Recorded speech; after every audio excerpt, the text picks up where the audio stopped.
रात दिन 12 वर्ष बाद वो महापुरुष लौटे। वाल्मीकि की समाधि लग चुकी थी। जिस टेक से वो डाका डालता था उसी लगन और टेक से वो लग गया उन महापुरुषों की वाणी के पालन में। समाधि लग चुकी थी। आजू बाजू दीमकों ने बांबियां बना ली थी। जगाया तो उल्टा नाम जपा जग जाना, वाल्मीकि भय ब्रह्म समाना। मरा मरा जपना शुरू किया, न जाने कब मरा राम में बदल गया। राम ध्यान में बदल गया, ध्यान समाधि में, और वाल्मीकि भय ब्रह्म समाना। भगवान राम वनवास काल में गए तो मुनि कहूं राम दंडवत कीना, आशीर्वाद विप्रवर दीना। साधारण ब्राह्मण नहीं थे, विप्र शिरोमणि हो गए। क्या बदल गया था? शरीर वही था, केवल स्वभाव बदल गया था। स्वभाव परिवर्तनशील है। स्वभाव में गुणों का प्रभाव सत्कर्मों से घटता जाता है, गुणों का प्रभाव हटता भी है। तो स्वभाव में गुणों का प्रभाव देख के 4 भागों में मनुष्य वो मैंने बंटवारा किया। गुण परिवर्तनशील। आगे कहते हैं स्वभाव में पाई जाने वाली क्षमता के अनुसार इस कर्म को 4 भागों में मैंने बांटा। जो बांटा कर्म है। कर्म माने आराधना चिंतन। स्वभाव में जैसी क्षमता उसी स्तर से करता हुआ पुरुष परम श्रेय को प्राप्त होता है।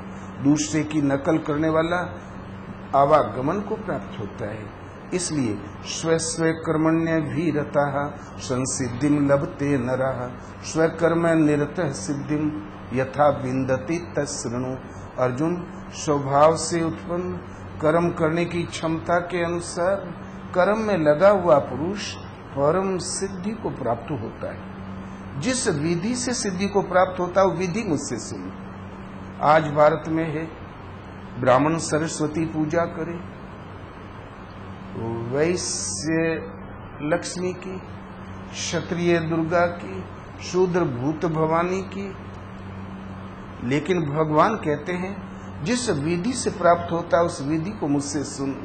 यतः प्रवृत्तिर भूतानां येन सर्वमिदं ततं, स्वकर्म तमभ्यर्च्य सिद्धिं विन्दति मानवाः। अर्जुन, जिस परमात्मा से यावन मात्र जगत की उत्पत्ति हुई है, जो तत्व रूप से सर्वत्र व्याप्त है, उस एक परमात्मा को स्वभाव से उत्पन्न कर्म करने की क्षमता के अनुसार अर्चन करके पूज कर मनुष्य परम सिद्धि को प्राप्त होता है, जिसके बाद कुछ पाना शेष नहीं रहता। आप शूद्र हो, अल्पज्ञ, तो पूजा उस परम तत्व परमात्मा की, जो तत्व रूप से सर्वत्र व्याप्त है, उस प्रभु की।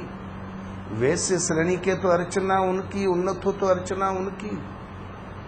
भगवान एक देवता देवी संपद का नाम है। इसलिए भारत में जाति पाति एक भ्रांति है, कभी थी ही नहीं। गीता आपका धर्मशास्त्र है, ये हीन भावनाओं से मुक्ति दिलाने वाला। महाभारत का अंतिम संधि प्रस्ताव समाप्त हो गया। कर्ण पहुंचाने गया, बोले, भगवान ने पूछा, कर्ण ने कहा, प्रभु दुर्योधन की उदंडता पर मुझे क्षमा कर दें, वो मेरा मित्र बड़ा उदंड है। बोले कर्ण, अरे उसका दोष तो हमने गिना ही नहीं था। ये बताओ कर्ण, तुम जानते हो तुम कौन हो, तुम्हारी वास्तविकता क्या है? बोले प्रभु, जानता तो नहीं हूं, लेकिन अनुमान रोज लगाता रहता हूं। मेरी माता राजवंश राजकन्या रही होगी, क्योंकि जिस वस्त्र में मुझे लपेटा था वो वस्त्र राजकीय है, आज भी रखा हुआ है। उसका घर जरूर नदी किनारे रहा होगा, महल राजघराने में कहीं महारानी होके गई होंगी। अनुमान तो लगाता हूं गोविंद, जानता तो नहीं। क्या आप जानते हैं? बोले अच्छी तरह करण। बोले जल्दी बताइए, मेरी वास्तविकता कौन, मेरे माता पिता कौन? तब भगवान ने कहा, तुम 5 महारथी शूरवीरों के ज्येष्ठ भ्राता हो। बोले 5 महारथी तो पांडव हैं। बोले तुम कौनते हो? तुम सूर्य पुत्र हो, तुम पांडु पुत्र हो। संपूर्ण सत्य यही है। माता कुंती तुम्हें भली प्रकार पहचानती है, रात दिन विकल है इस खोए हुए पुत्र के लिए। कर्ण के आंखों में अश्रु छलक आए, बोले केशव, विधाता की विडंबना देखो। ये सूर्य पुत्र कर्ण, पांडु पुत्र कर्ण कौन थे? 5 महारथी सूरवीरों के ज्येष्ठ भ्राता कर्ण आज सूत पुत्र कहलाता है। दुर्योधन ने राजा अवश्य बना दिया, लेकिन हीन भावना से मुक्ति नहीं दिला सका। आज आपने मुझे हीन भावना से मुक्ति दिला दी। भगवान, मैं हवा में खुल के अब श्वास लेने लगा हूं। कहिए इस प्रिय संवाद के बदले में आपका क्या प्रिय कार्य करूं? भगवान ने कहा, कर्ण, तुम अपने भाइयों से मिल जाओ, तुम बनोगे राजा। धर्मात्मा युधिष्ठिर युवराज, महापराक्रमी भीम और अर्जुन तुम्हारे अंगरक्षक होंगे और विनयी नकुल सहदेव सेवा में तत्पर रहेंगे। जिस दिन 6 भाई एक हो जाओगे, संसार में कोई सोच भी नहीं सकता कि इन पर भी हमला किया जा सकता है। ये रक्तपात, अरबों लोगों का रक्तपात भी बच जाएगा, तुम सम्राट हो।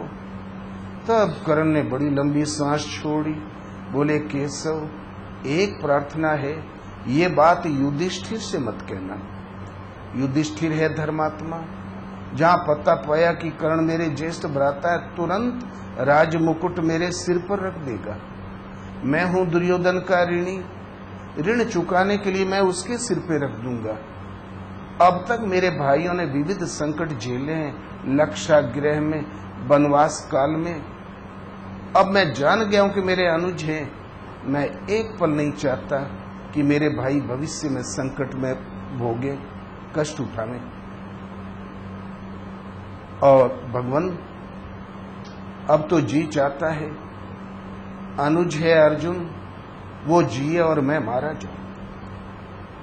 उसने प्रतिज्ञा कर रखी थी कि दुर्योधन, युद्ध की व्यवस्था कर लो, अर्जुन को मरा समझो, मैं इसीलिए जिंदा हूं। किंतु जन्म भर की प्रतिज्ञा उसने एक पल में त्याग दिया। अब तो जी चाहता है मैं मारा जाऊं, मेरा अनुज अर्जुन जिए। अनुज है, मेरे द्वारा हर तरीके से रक्षणीय है, भला मरणांतक वार मैं उस पर कैसे कर पाऊंगा केशव? जी चाहता मेरी मृत्यु हो। प्रार्थना है कि युधिष्ठिर से मत कहना, अन्यथा अब तक मेरे भाइयों ने संकट झेला, भविष्य में संकट ही झेलते रह जाएंगे। मेरे शरीर में जब तक श्वास है तब तक मत कहना। भयंकर वैर भ्रातृत्व स्नेह में परिवर्तित हो गया। गीता वही शास्त्र है, ये जितना भी संसार में विद्वेष फैला हुआ है, छुआछूत, ऊंच नीच, भेदभाव, ये केवल धर्मशास्त्र के विलुप्त होने जाने का दुष्परिणाम है। स्मृतियों को धर्म है कह के चला तो दिया। आज कोई स्मृति का नाम नहीं ले सकता। 15 मिनट हम स्मृति बता दें तो अभी सब नाक से कोड़ने लगेंगे, इतनी भयंकर भी है। इसलिए परमात्मा के श्रीमुख की वाणी अपौरुषेय वाणी, इसमें दुभाकिया कोई नहीं है, जिसमें ईश्वर एक, उस मन कर्म वचन से समर्पण। द्रौपदी स्वयंवर, द्रौपदी का चीर हरण की घड़ी आ गई। द्रौपदी ने अंधे धृतराष्ट्र की ओर देखा, बोले आप आंख के अंधे अवश्य हैं, लेकिन देख तो सकते हैं, मन से विचार तो कर सकते हैं। आप महाराजा हैं, आपकी इस पवित्र सभा में ये घोर अन्याय हो रहा है, आपके पुत्र वधू का चीर हरण हो रहा है। वो अंधा तो कुटिल था ही, वो उल्टा सीधा देखने लगा, मुस्कुराने लगा। वो दुर्योधन को किसी तरीके से कुछ मिले,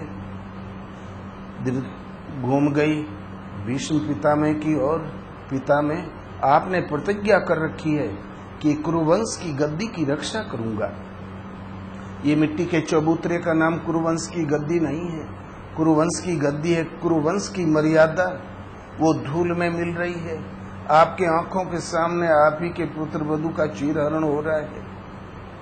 इस चबूतरे का नाम कुरुवंश की गद्दी नहीं, गद्दी है मर्यादा का नाम। वो भी नीचे देखने लगे, भीम को ललकारा, धिक्कार है तुम्हारे बाहुबल को तोड़ दे जांग। भीम युधिष्ठिर का मुंह देखने लगे। अर्जुन को कहा, तुम्हारे गांडीव धनुष दिव्य अस्त्रों को धिक्कार है।